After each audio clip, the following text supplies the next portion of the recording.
અમરેલીના ધારીમાં લગ્નના એક દિવસ પહેલા મંગેતરના પ્રેમીએ તીક્ષ્ણ હથિયારથી યુવકની હત્યા કરી હતી।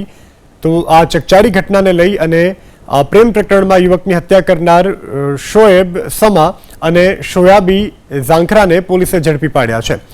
આરોપી છે મૃત વિશાલની મંગેતર સાથે શોએબ નામના શખ્સને પ્રેમ સંબંધ હતા, જેથી શોએબે વિશાલને અગાઉ ઇન્સ્ટાગ્રામ પર જાનથી મારી નાખવાની ધમકી આપી હતી। 20 તારીખે સાંજે દલખાણિયા ગામની સીમમાં વિશાલને શોએબે બોલાવી અને મિત્રની મદદથી તીક્ષ્ણ હથિયારના ઘા ઝીકી તેને મોતને ઘાટ ઉતાર્યો। યુવકના પરિવારની ફરિયાદના આધારે પોલીસે તપાસનો ધમધમાટ શરૂ કર્યો છે। અલગ અલગ ટીમો બનાવી હત્યારાની શોધખોળ કરવામાં આવી હતી।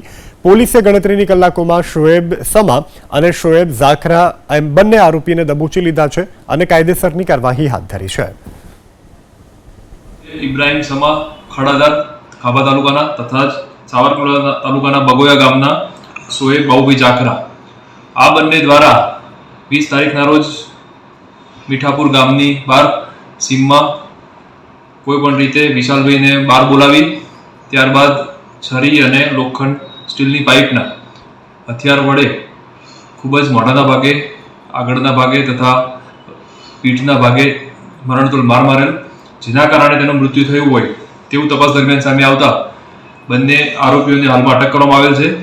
આગળ તપાસ કાર્યવાહી ચાલુ છે।